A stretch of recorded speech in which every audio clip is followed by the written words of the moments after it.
All right, Matt, Bellator 241, you asked for it. We're going to give it to you. We're going to focus on the main card, some of those featured prelims. We got a couple of interview clips to pop in there from our pal JHK MMA at Kumite TV and more, so you're not going to want to miss it. And Matt, with Fight Night picks, let's get into it. Ladies and gentlemen, recorded in Fredericton, New Brunswick, Canada, it's time for Fight Night Picks with your host, Greg and Matt. Allen. All right, Matt, Bellator 241. It is coming up this Friday from Uncasville, Connecticut, Mohegan Sun. We've got a great card coming up. We figured, listen, we don't have a whole lot of time this week that we can, get into the videos in terms of 2-minute predictions and what have you. So we're just going to lump in the card. But we got a lot of really interesting stuff. I know a lot of people out there, Bellator fans, you're expecting these Bellator breakdowns. And listen, why don't we start it off right? You can find us on Twitter and Instagram at Craig Allen FNP, at Matt Allen FNP. And we really appreciate everybody tuning in. This is a special Bellator 241 preview show. Matt, Bellator. We're big Bellator guys. If you didn't know, we're not just UFC guys. Matt, let us in on a little bit of a sneak peek of why we're covering Bellator and why we have such a really important card coming up this weekend. Because Bellator does one thing way better than the UFC, and they do their year-long Grand Prix, and there's nothing that gets me more excited than a year-long Grand Prix. Just due to the fact that there's so many times in the UFC where you think, okay, if this guy beats this guy, he's going to fight this guy. Why not just get rid of the whole I think? How about it's just if this guy beats this guy, he's going to fight the winner of that other fight. So they really simplify it. It's a lot of fun, too, because the champion's always in the tournament, and then his belt's up for grab and every single time that he fights. So basically, the winner of the whole tournament is going to be the champion as well. 50 cents there, that's always exciting. So it's just a good time, really. It's a great card, though, too. And featherweight, Bellator's smart. They're only doing the Grand Prix and they're really deep divisions. And luckily, featherweight is full of not only like classic veterans like Patricio Pitbull, you've also got, young up-and-coming fighters. You've got classic names in the Bellator roster like Emmanuel Sanchez. Like, it's just a phenomenal card, and this is one of the better ones they put out in a long time. Yeah, and I know we're going to focus a lot on our co-main and our main event when we get there, but we're going to start with the prelims. And Bellator's been doing something here recently in 2020 where the prelims are on YouTube. They're free. They're live. And we saw that with our last Bellator foray. You had what? Bellator 239, Bellator 240, Bellator Dublin, but you had a lot of free content over on YouTube. I know a lot of people tuned in. A lot of people were upset with the fact that some of the cards were on tape delay, but overall went on with pretty well, without a hitch. And you're going to have another Bellator Dublin event. I know this week with the Bellator Big Spring and Summer Series, they really hyped up a lot of these fights, but you're going to have James Gallagher and Cal Eleanor hopefully happen. We really just knock on wood at this point. Yeah, exactly. But the fact that they're really invested there, plus they introduced the fact that they're going to be live on YouTube. So with these prelims for Bellator 241, you're going to have them over on YouTube. And you're starting off with a lot of interesting fights. You got Vladimir Tokov taking on Marcus Surin. Matt, Marcus Surin's a guy that's kind of been there, done that. He's had some decent fights. He fought Devin Powell and got submitted in Powell's Bellator debut. Whale of a fight for Devin Powell. Yeah. I know, he's had lingering injuries, this and that, so he's out. He had some injuries to clean up after that fight. He's one of those guys that on the regional scene, I see him a lot at the NEF cards because he's owner and head coach at Nostos MMA. But you've got Marcus Surin going back in there against a prospect in Vladimir Tokov that's undefeated. Matt, we've seen a lot from Vladimir Tokov, brother of one Mr. Anatoly Tokov, who's also fighting on this card. Do you expect fireworks in this fight? What do you see in this one? I expect a very one-sided fight. This is what happens when you have a really electric prospect fighting a guy who's been there and done that. 9 times out of 10. No. 99 times out of 100, the electric prospect's going to win in some sort of crazy fashion.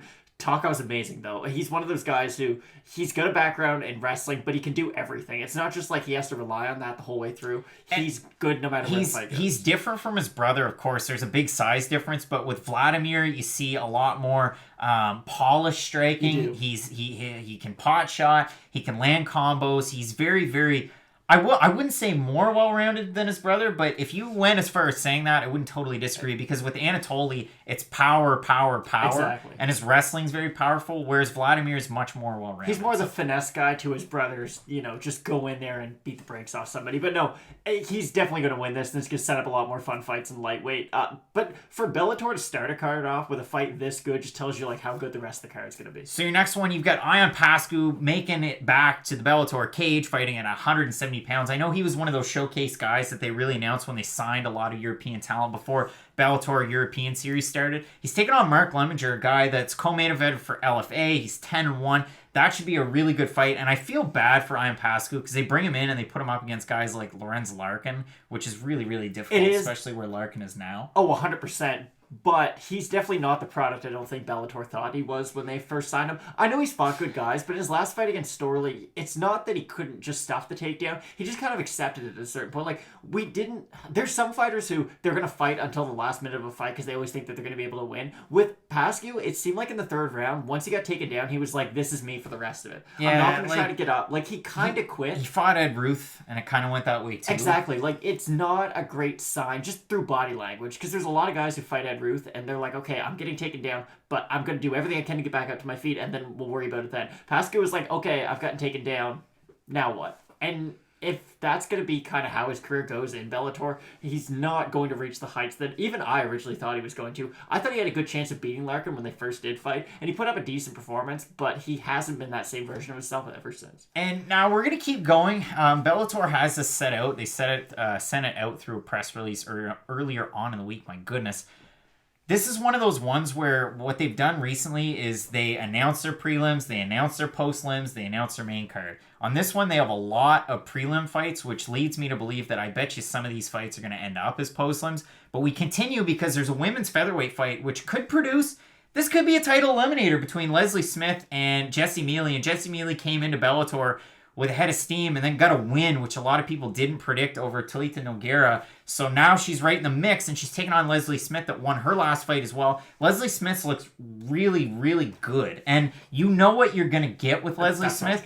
It's just one of those fear the unknown of Jessie Miele. But Leslie Smith here... Wow. Win, lose, or draw, you're going to watch a Leslie Smith fight because it's always fun. She's just going for it constantly. She'll eat damage to give it. She's one of the more exciting fighters in that division. I don't know if the winner of this does get the title chance against Chris Cyborg. I could see the winner of this fighting Julia Budd, though, and then that potentially being a title eliminator. But no, whoever wins this is definitely in a really good spot with that female or featherweight division in Bellator because unlike the UFC, they actually kind of have a division. They don't just have one really good fighter and then we'll just, oh, you want a fighter? Okay, you're headlining pay-per-view. So the featherweight division Bellator has never been better because, well, really, it's the only featherweight division out there right now. But Leslie Smith, she just puts on a show no matter what. Yeah, it should be a good fight. Then you've got Leandro Higo taking on Dominic Masada, two guys with great records, but they've really fought a good pedigree of talent. You get Dominic Masada at 15-3 taking on Leandro Higo, who's 19-5 at this point. I know Leandro Higo wants to be a world beater. He's a Pitbull Brothers type of guy.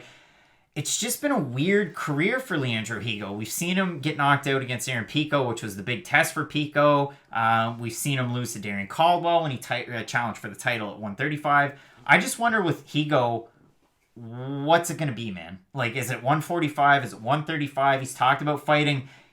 I know what he wants to do. He wants to fight as much as he can, and with Bellator, that's tough. So you just take fights at 35 and 45 and hope something materializes. But it just hasn't been there. So Dominic Masada, maybe you can hit the reset button. But forward pressure in wrestling, you're going to get that with Masada. It's a tough one for me. Higo doesn't have any power at 145. That's the thing. He's one of the few guys who, when they actually move up or down in a weight class, you can tell the difference in his shots. Because at 135, not that he's this thunderous puncher by any means, but at 135, if you eat clean shots from him, you're going to get rocked. At 145, his shots do not have the same effect. It's kind of like when Max Holloway fought Dustin Poirier when he moved up in weight to fight at 155. He was hitting Poirier with shots that would put down most featherweights, but it was one of those things where midway through the fight, you were like, oh, there's weight classes for a reason. Like, a guy who's bigger could just take a little bit more damage, and I feel like Higo's ran into that a lot at his fights at 145, so it will be interesting seeing him fighting back at featherweight, because we've seen him look really, really good, but we've also seen him look not good at all. And Aaron Pico, it's weird, because he has so much power, he could knock out anyone. It's kind of a flip for quite a lot of his fights, but in that Pico fight, we kind of know now, at least, that really good fighters beat Aaron Pico because they just figure it out. No matter what happens during the fight. Like, Henry Corrales got dropped too, but he collected himself, he figured it out, he found the patterns of Aaron Pico and then knocked him out in the clinch. That's what a really good fighter does. Leandro Higo got clipped and just never was able to come back, and it was a really late stoppage too, so hopefully the damage he took in that fight isn't the reason why we're seeing these subpar performances from him as of late, but he needs a win so badly to get back on track if he does want to be that world beater that he talks about. Exactly. Then your next fight is, again, it's at lightweight. You've got Killis Moda at 12-1 taking on Nate Andrews, who's 16-3, and this is a regional champ fight because Moda was your LFA champ. You've got Nate Andrews, a CES champ. these are two guys. It's just like Achilles Mota's Bellator debut. He took on Mando Niello, which was like, we're going to pit two prospects together and see what happens. Now, yeah, Nate Andrews has more fights, but this is, again, regional stars against each other. This is almost like a fight that you'd see on Contender Series. Oh, 100%. And I'm looking forward to it. Like, these are two guys that if they're fighting at whatever weight class, if they continue at 55, what have you, this is one of those fights that you're going to want to watch. Because, again, we talked about it a lot in Significant Strikes. We talked about it a lot in the UFC, but iron sharpens iron, and whoever wins this fight, they're in good standing at 55, which is a division that's kind of in flux at 55. Do they want to do a Grand Prix? Do they not? But I'm really looking forward to this one. 100%. And like you said with lightweight Bellator, maybe Grand Prix, maybe not. There's so many good fighters in the lightweight division, but it seems like we're kind of having this big turnover of talent. Like the Michael Chandlers and the Benson Hendersons are still really good. They're just not the cream of the crop anymore. And they could be, but Chandler had that terrible loss to Patricio, and I think that's one of the worst losses of his career, basically because a guy who can easily make 135 knocked out a 155er. And not to say that Patricio wouldn't knock out most other guys in that division too. He's kind of an enigma in his talent. Just he's so small, but he's massively powerful. It doesn't matter what he lands, you're going to sleep. But it's a weird place for the division to be. So any prospect who can kind of get a little bit of momentum right now can shoot their way up to the top pretty quick. Which then it gets interesting because after those fights, the first five, then you get into the prospect conversation. So let's focus on who we have. Mike Kimball is a guy that a lot of people are excited for. He's a guy that's trained at London Shoe Fighters. He'll stand up for his guys. It's a 140-pound catchweight fight against Kenny Rivera. This is one of those fights that maybe it's one of those showcases because Kimball's a guy that they just keep featuring in Uncasville, and he's put on impressive performances. He's put on some bad ones too, though. That's the thing. So you've got Mike Kimball. Then the next fight, this is a fight that hopefully it doesn't go to the postlims. You got Romero Cotton that's, listen, one of the best wrestlers out there. Romero Cotton fought, I believe it was Isaac Whitehead, when Romero Cotton weighed in at 185 because it was a middleweight fight. And Whitehead weighed in at 200 pounds, and Cotton beat him. So now he's taking on Justin Sumpter, who's a guy that we're going to throw up a clip of Justin Sumpter in an interview with our pal JHK MMA. Make sure you follow him on YouTube, on Twitter, at JHK MMA, at Kumite TV. But Justin Sumpter is a guy that a lot of people recognize because over his career, he's fought really good talent. He fought on Contender Series against Maki Pitolo, and it didn't go his way. He got finished there. He also fought before that on Contender Series. He fought on 2 straight Contender Series.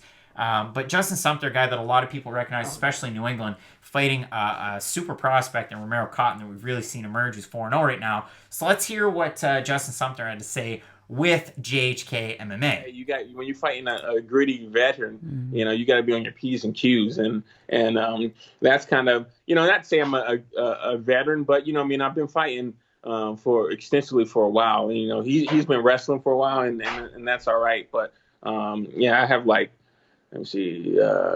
almost 25 fights, amateur and pro.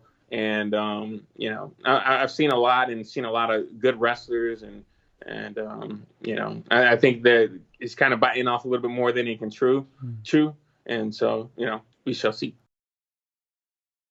And always great to hear from guys like that, and really appreciate JHK for letting us use the clip. Now, it's going to be interesting in that fight because, again, you have a guy that's had 10 pro fights and plenty of amateur fights, like he said himself in the clip, taking on Romero Cotton. It's always interesting, too, when you get a striker like that taking on a very good wrestler in Cotton. And then in our next fight, at middleweight, you have another good wrestler, Division III All-American, and Jordan Newman taking on Padma Crone. That should be a good one. You also have Baby Slice on this card, which the last time he fought, it was like announced 2 days before the fight. Yeah, it was really weird. It's like Kanye West concert. They just announced it, then he fought. Like, there was no warning. He did, but Baby Slice is in this weird place because his name is so famous compared to where his skill level should be. But he's doing the right thing. Like, he is training with the right guys. He's trying to get better every fight. But just the fact that he is Kimbo Slice's son is so much pressure on him that Bellator is trying to push him with each and every fight. And it's just kind of unfair to him in the end. And then same thing with Hobson Gracie in our last prelim, taking on Billy Goff. So that does it for the prelims. You're going to hear now from Strikeforce Energy and Spretzelbox. And then we're going to get into our main card, which is going to blow your socks. Fight Night Picks is brought to you by Strikeforce Energy. Head on over to the website, strikeforceenergy.com. If you enjoy the flavor of freedom, the company's veteran-owned, and everything's made in America. They've got great apparel. You can turn any 16.9-ounce beverage into an energy drink. There's no sugar, no calories, no stirring, or no shaking required. They also have a line of different products as well as Strikeforce coffee. So if I head into my cart, I've got a 4-count sample pack. I've got a 20-ounce coffee mug. And if I head into that checkout, use the promo code FNP, Click to apply, and you're going to save 20% off any order. That's FNP at strikeforceenergy.com. Today's episode is brought to you by Spretzbox. Head on over to the website spretzbox.com. All you have to do, click to get started. You can either order one of their boxes that has over $100 in value, or maybe you're interested in a single item, like these great socks. So click on them, add them to your cart, head on over to the checkout, and then all you have to do is enter in the promo code FNP as follows here. You'll save 10% off your first box or your complete first order. That's spretzbox.com. All right, Matt, our main card for Bellator 241 coming at you from Uncasville, Connecticut. Matt, this is a really exciting main card. There's a lot of great fights on here because we don't have a Bellator event until May. So all of April, see you later. And again, the coronavirus just continues to decimate these events. So hopefully this one goes off this Friday. But on our main card, our first fight, we have Anatoly Tokov taking on Fabio Aguiar. And it's a fun fight, and it's a weird fight because Anatoly Tokov is really on that fast track at the top of the middleweight division. You throw a wrinkle into those plans with Aguiar, who's coming out of Brazil. He's 17-1. The one loss is to somebody that's very recognizable, and we'll get into that in a little bit. But his wins are against some decent guys, some not so decent guys. Marcio Alessandra is one of those guys that you might recognize. But this is a guy that has a lot of wins on his record. 14 of 13 wins are by finish, plenty of knockouts, plenty of submissions.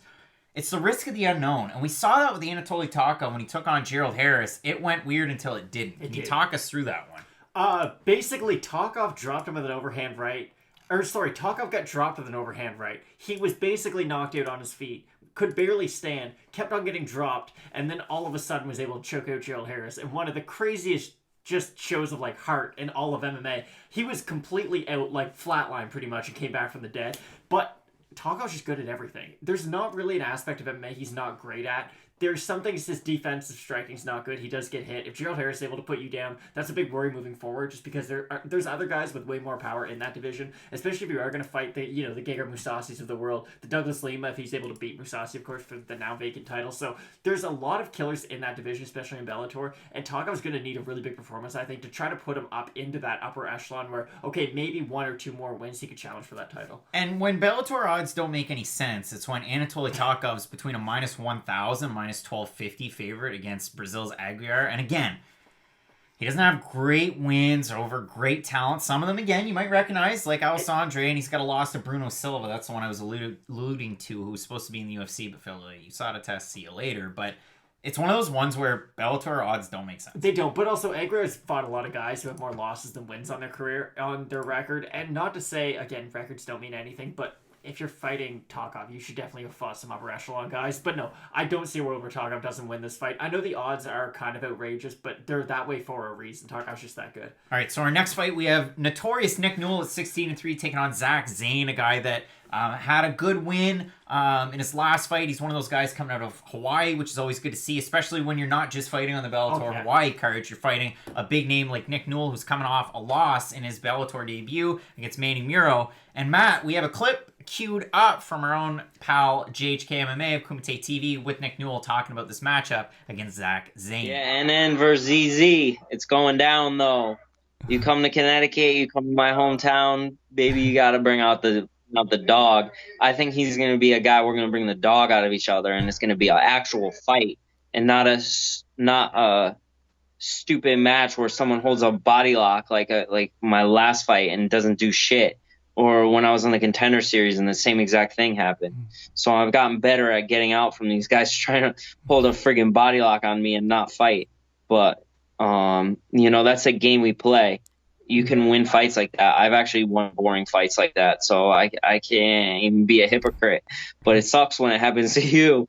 And I'm trying. I've accepted it, and it's a part of the game. But I'm looking for a good old fashioned fist fight. Awesome to hear from Nick Newell, and it's always neat because this is a guy that was, with World Series of fighting forever. The Dana White's Contender Series is kind of a snoozer fight, and then when he fought Manny Muro, again, more of the same, and credit where credit's due. Manny Muro, I believe, was his daughter on her YouTube comments for that video of a prediction where we said, hey, Manny Muro's not going to win. She said, yes, he is, and he did, so you were right there. But this is an important fight for Nick Newell, especially fighting at home in Connecticut. This is a tough one. It really is. It is. Before, the conversation was always, Nick Newell only lost to Justin Gaethje, so, maybe he can beat all these other guys. But that conversation's starting to get, brought back to reality where Nick Newell's a really good fighter, and I think he can beat good guys. It just kind of depends on, okay, how good can he be? Because in that clip, of course, he's complaining that other people are wrestling him with the body lock. Nick, you're a wrestler. In the same breath, he says, I've had some boring fights and I won them. Exactly. So it's nice that he does actually say, okay, I've used a strategy too, but it's hard to complain about something that you have done yourself in the past. Nick Newell, though, great wrestler, really good on top of the submissions too, something he doesn't get nearly enough credit for. His head and arm choke's great. He's got really good arm bars. He's great once the fight hits the ground, but of course with the disability that he does have on the feet, he's not great defensively. I know there was that thing where Dana White, I think it was, said how's he going to defend the right high kick, and he put out that funny video of him showing how he can do it easily. But the fact of the matter is, if you don't have the same tools that everyone else does, you're already starting at a disadvantage. Now Nick Newell, I think, is a very winnable fight for him. It's so hard to put a ceiling on him. It really is. Yeah, and I think that's fair. I mean, you look at this fight, and then you look at our next fight at welterweight. You've got Paul Daley taking on Sabah Homasi, which these guys wanted to fight each other, and then finally, after way too long, we get the fight. Now, to me, it's a weird fight for Paul Daley, because Paul Daley at 170 is a little bit higher. Now, of course, Bellator doesn't have rankings, and you know that, but is a little bit higher up the ranks than Sabah Homasi. And it's just a weird fight for me. When I think of Sabah Homasi, I think, well, did he really get knocked out in that fight against Abdul Razak Al Hassan? And he really did. Oh, let's make it happen again. Then he really did. And I was in person for one of them, which was kind of crazy. Abdul Razak Al Hassan is basically just Paul Daley. Like, they do the exact same. Paul Daley's a little bit more technical. Better Al at Hassan's the faster. wrestling. But, like, for the most part, they're two crazy athletic strikers who can knock you out with one punch. Also, when Homasi fought Tim Means, his striking defense was so bad. He just ate elbows constantly until the doctor stopped. Wait, did the doctor? Anyways, he had a really bad cut on his head from the doctor. He ended up losing in TKO in round 1. So, Homasi, if you have bad striking defense, Paul Daley's not the guy you want to fight. Like, he knocks everyone out in the most vicious ways possible with that famous left hook with flying knees. Like, Paul Daley doesn't have a weapon that isn't made to knock you out. The one fight that I would say Let's not talk about the MVP one. is the MVP fight, and I did think he won that fight. It was really close, but still, in this fight against Sabah Homasi, you go back and you look at Sabah Homasi's last fight, and he was a Bellator guy, then a UFC guy, then a Bellator guy again. The fight against Micah Terrell is crazy. He knocks him out so quick. Like, and violently. With Sabah Homasi, you get a lot of power. It's just the fact that Paul Daley's a little bit more technical on the feet, as well as the fact that if you can't counter that left hook or you can't get out of the way, you're in a lot of trouble. Also, Paul Daley's got a wicked chin. Like, Douglas... Weird, because he's 42, 17, and 2. Like, when you are a kickboxer and you primarily strike and you have a lot of fights, well, even look at Alistair Overeem. Like, your chin fades as time goes on. You're just eating a lot of damage. Paul Daley can still take it. Like, Douglas Lima blasted him, dropped him like 3 times. He still kept on getting up. Like, it takes a lot to put Paul Daley away. The same can't be said for Homasi. So when you have 2 powerful strikers, but one guy can eat the other guy's shots and the other guy can't, I think it's pretty easy to say that Paul Daley's going to win this one. So in your next fight, is it heavyweight between Matt Mitrione and Hani Marks? And you look at this fight, and it's weird because Marks is a guy that fought at 185 not that long ago against competition that you know. And then Matt Mitrione has always fought at 265. I mean, you know the story on Matt Mitrione. He was in the Heavyweight Grand Prix, advanced to the next round. He fought Ryan Bader, and it didn't go all that well. And then he fought Haratonov, and then he fought Haratonov again, and now we're here. But for Marks, he's a guy that fought in the PFL, fought at 205. Then he came into Bellator. He was supposed to fight in a main event. It was a USO card against Josh Barnett. And then Barnett was sick like 20 minutes before the fight, so it got scrapped. And then he's supposed to fight Josh Barnett again, and then...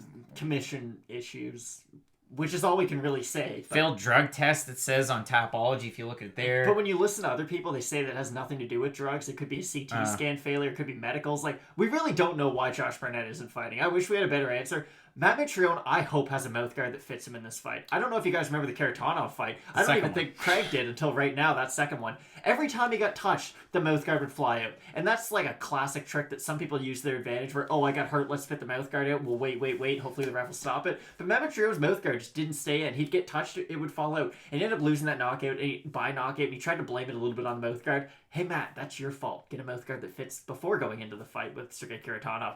It's really weird, though, because Matt Mitrione's at this stage in his career where he's a big, powerful guy with pretty good speed. And then that's kind of where the story ends. He can't defend a takedown at all, and that's not even up for debate. He can't. Like, it's one part of his game he's just never been able to fill out. And I know he started in MMA a little bit later. He did have, kind of a failed NFL career where he tried to play football at a high level. But And he's done really well for kind of where he started. That's the first thing I need to say. But when you look at Matt Mitrione right now, he's not really championship caliber. He's a guy who can put in really fun fights, but don't expect a lot technique-wise out of him. The Bellator fights, the wins over, decent guys. But Ollie Thompson? yeah, exactly. Like, decent guys that you might know their names. Fedor, but like... And this is it. Like, I guess that's a Fedor's huge 1,000 name. That's a years old huge is the name. problem. But still, against Marks, it's going to be interesting. I mean, if we look over on the best fight odds, I mean, Matt Mitrione's a minus 165, minus 175 favorite. I think that's a good play if you're looking at it. You were saying guys who Marks fought that people would know. He's fought Thiago Santos, Sean O'Connell. Oh yeah, Yoel Romero. Like guys. Emiliano Rama. But like he hasn't just fought good fighters. He's fought some of like the all-time like scary fighters in those divisions. Like no one wants to fight Yoel. No one wants to fight Thiago Santos. He had to fight both of them back to back. Now, even though he lost in those fights, just that experience of sharing the cage with guys who are so good technically and pretty much they're good at everything. They're title challengers.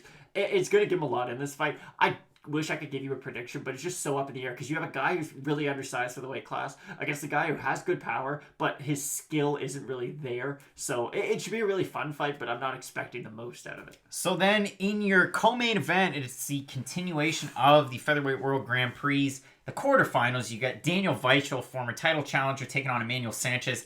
This is a great fight because, Matt, people, while they might be down on Daniel Weichel, and truth be told, I was a little bit. I don't think I picked him to win his last fight. He's one of those guys that he went on a 2-fight losing streak to the champ by split, then he lost another split. Now he's continued to win. It's a 3-fight win streak. He's taking on Emmanuel Sanchez. This guy's like a Swiss Army knife, and you do not want to try and get close to him. You get close to him, you get choked out. That's very what hard happens. to win a fight by not getting close to a guy, so I think I know what your prediction is right now. Yeah, it's tough. I mean, he's one of Rufus Sport's better guys, and we've seen a continuation of really success from the gym. I mean, you talk about iron sharpening iron, and I just keep saying it tonight, but Gerald Mearshart, he's one of those guys. Felder? Paul Felder, exactly. So, Emmanuel Sanchez on top of his game, and he's looked great lately. Emmanuel Sanchez fights just like Charles Oliveira. I don't know why no one draws this parallel between the two, but they are identical to each other. And I want to say this too. So Daniel Weichel had a really close split decision loss to Patricio. I believe that was Bellator Rome when they fought. Emmanuel Sanchez, remember his fight against Patricio Pitbull? They beat the brakes out of each other. It's pretty damn good. It was great. And no, that's what I mean. Like, Emmanuel Sanchez does everything amazing. The only thing he's not good at is wrestling. He gets taken down a lot. But when you're as good as he is at jiu-jitsu, you don't really mind getting taken down. Problem is, he's not going to be a guy like Tony Ferguson who he gets taken down, he's going to start attacking with triangles and whatnot right away. He's way better on top. So what Emmanuel Sanchez likes to do, he tries to either get back up to his feet or sweep the position and get on top. And then from there, we've seen it. Even if the fight's against the cage, he's going to go for submission standing up. Like the old Sam Cecilia. Exactly. There's not a lot of areas where you're safe against a guy like him. And Sanchez wasn't my favorite to win, but he was one of those guys who you can see definitely... If Emmanuel Sanchez doesn't make it to the final four of this tournament, something's terribly wrong. Because skill-wise, he definitely belongs in the finals or quarterfinals or semi, I guess. And a lot of people are really, really high on AJ McKee. And listen, yeah, credit where credit's due, for sure. AJ McKee, Patricio Pitbull, that'd be great. Emmanuel Sanchez, Patricio Pitbull, that'd be great. Like, there's so many great fights to make. Yeah. And I have Emmanuel Sanchez winning this one, but it should be great. And then in your main event, it's weird because, again, the odds are... I would say they're skewed. I get it. If you wanted to have your champion as like a minus 500 favorite in this fight, I could see it. But Patricio Pitbull is trending towards minus 900. And on some sites, it's as high as minus 1,000. Whereas you got Pedro Carvalho, who's sitting at plus 600 on most sites, up to a plus 650. It's a good fight. They've been going back and forth, which I thought, you're going to have Patricio Pitbull and somebody else. But Pedro Carvalho pushed for this fight. When they had that selection night with the plates, Pedro Carvalho wanted this fight. But no. Pedro Carvalho didn't want this fight. Pitbull wanted this fight against Carvalho. It's very different. Carvalho, of course, he wants to fight the champ. No, if the champ chooses to fight you in the first round of a tournament, he didn't pick you because he thinks you're the hardest guy he's going to fight. There's a reason he didn't pick McKee or Sanchez or Boris. Darren Caldwell really wanted it. Pretty much anyone else in this tournament. There's a reason he picked Carvalho. And nothing against Carvalho, but... he doesn't do anything better than Pitbull. He doesn't strike better than him. He's not faster. He's not more technical. The only thing he does better is straight jiu-jitsu. And that's a maybe, because Pitbull's got a wicked guillotine. Here's the thing with Pitbull, too. He fought Juan Archuleta's fight in his last fight and still beat him up and won every single round. Like, he fought exactly how Juan Archuleta fights. He stood on the feet, he moved a lot, and he threw volume more than power. But he's so powerful, he was still able to drop Archuleta almost every time he caught him clean. Pitbull's not only one of the best Bellator fighters, he's just one of the best pound-for-pound fighters in the world. If you're a champ, but also with the possibility of becoming champ if you ever do decide to move down to 135. Like, Patricio Pitbull is one of the all-time great fighters. I hope now he is starting to get the credit that he kind of deserves. I know he had some weird losses earlier on in his career, but right now, like, this version of Patricio Pitbull is just Patricio, sorry. This version of him is the best version we've ever seen. And if he does fight Carvalho like he's fought, Sanchez, Michael Chandler, Juan Archuleta, he's going to run over him. And I don't see this being very competitive. Carvalho is very durable, though, so it could make it for a fun fight. And there's no prop bets out there. I'd like to see what the odds are for a finish for Patricio Pitbull, and I'd like to see the over-under in terms of rounds. But again, with Bellator, it's very difficult to get that. Now, when you've got Pedro Carvalho, he comes in. I believe I spoke with Daniel Crawford before he fought in his debut, wins a split decision, then he fights Luca Vitali, which was kind of a strange one, but again, you get Portugal against Italy. Then he gets, like, the big names. He fights Derek Campos, he finishes him. He fights Sam Sicilia, he finishes him. So he's faced big names in the past, he's gotten big wins. That's why I feel like he's a little bit slighted by the odds, but in terms of a fight, this is a good one. This is as good as you're going to get. I think it's going to be relatively competitive for the first couple of rounds, but... For the first couple of minutes. Oh, wow, you're only going first couple of minutes. Pitbull's really good at kind of downloading his opponent's game plan. It takes him a couple seconds, couple minutes to kind of get in the rhythm of the fight. But once he does, and he is able to land his power, like 55ers can't even take his punches, much less 45ers. So he's probably gonna win by TKO. And that's where he's different from his brother. Because if it was Patricio Pitbull fighting Pedro Carvalho, it's either gonna be first or second round submission win for Carvalho. Or it's going to be first or second round knockout for Patricio, and that's it's going to be like a terrible split decision. There's really no in between. Yeah, but for Patricio Pitbull, I expect him to hold on to his belt. Can't wait for the next round. But Matt, what a card! Bellator 241. What just before we go, and we have a lot of great fights on this card. What's your fight of the night for Bellator? Fight of the night. I feel like Homasi and Daley will turn into the fight of the night if it gets down to the first minute, because Homasi's chin really is a concern for me. But I do feel like if he's able to extend it a little bit, maybe wear Daley down a little bit so that his power doesn't have as much pop on the end of it, that could turn into a really fun slugfest.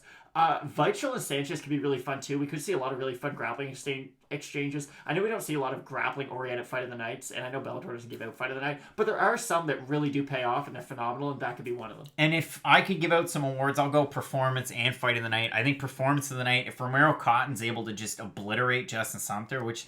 Listen, we had the interview, and it was great from JHK MMA. I just think that's a really tough one. And listen, if Sumpter wins, good for you. Like, that really, it sets you up well, especially at middleweight. But if Romero Cotton's able to get the win, like, there's a performance for either of those guys. Let me say it that way, especially with the wrestling pedigree of Cotton. And then if I look at my fight of the night, it's another prelim, that Achilles Mota and Nate Andrews fight. You've got two former champs in the regional circuit. Again, it's champ versus champ. It's prospect versus prospect. And you can say, maybe they're a little long in the tooth for prospect status, but that's a great fight. 100%. And I'm really looking forward to it. Again, lightweight is wide open with Bellator. And it's always interesting to look through the prelims and the main card. Of course, this week we didn't have a chance to really get into the 2-minute prediction, so to speak, but we really hope that you enjoyed our breakdown of the card. It's a great Bellator card. It's one that you should definitely check out. Our next one's not until May, if it happens. So watch it while you can. Exactly. Watch it while you can. Just enjoy MMA. It's a great Fight Night Picks. Watch it while you can. But we're really enjoying it. You can find us on Twitter and Instagram at Craig Allen FNP, at Matt Allen FNP. Busy week for Fight Night Picks. So thank you for tuning in. And listen, hey, we're not going to end here, because guess what? You got to check out our UFC Brasilia picks. 2-minute predictions for the main card and the prelims. 5 minutes for Kevin Lee and Charles Oliveira. Make sure you check those out. And again, Matt, as we always say with Fight Night Picks, let's get into it. Let's get into it.